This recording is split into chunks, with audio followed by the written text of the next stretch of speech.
January 28, 2026. A private jet is just minutes away from landing. On board is one of India's most powerful politicians, Ajit Pawar.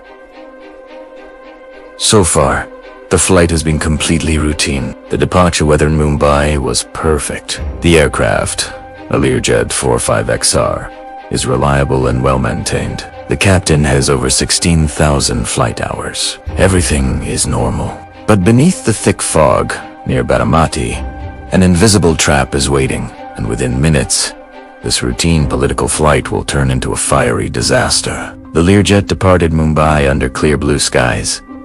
Takeoff was smooth.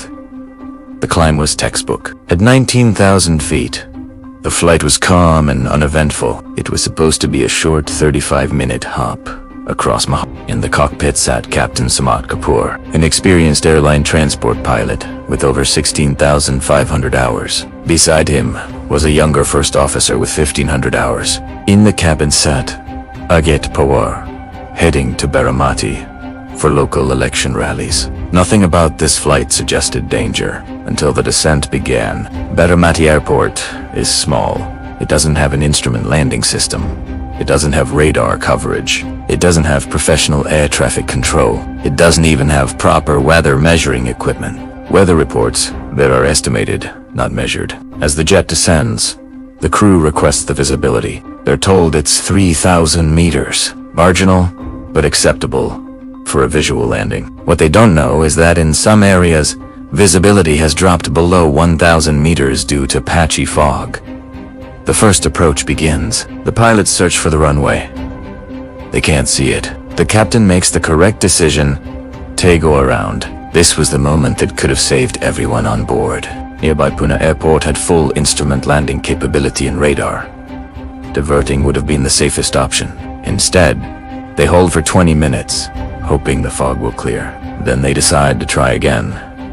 The second approach begins. From a distance, the runway appears visible. But the fog is layered. Above 400 feet, visibility looks manageable. Between 300 and 100 feet, a thin layer of fog hangs over the ground. This creates a dangerous illusion known as slant visibility. From a higher altitude, the runway looks clear. As the aircraft descends, it suddenly disappears. The captain reports the runway in sight. They are cleared to land, but there is no red back. No acknowledgement, just silence.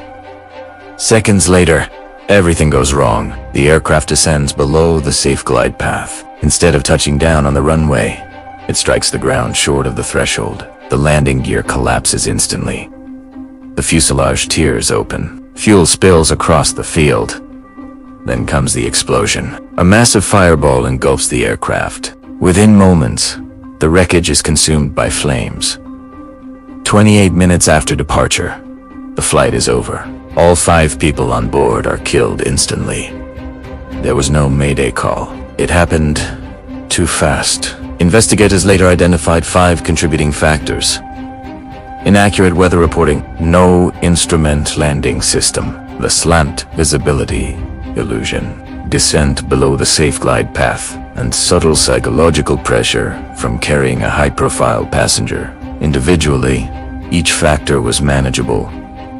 Together, they were fatal. In aviation, there is a term called get-there-itis. It describes the pressure to complete the mission, even when conditions suggest you shouldn't. There's no evidence the passenger pressured the crew, but sometimes the pressure comes from within. India has more than 150 small airports similar to Baramati. In good weather, they are safe. In fog, they can become deadly. One decision, one layer of fog, one invisible trap. If you were the captain that morning, would you have attempted the second approach, or would you have diverted after the first warning? Let us know in the comments. Thanks for watching.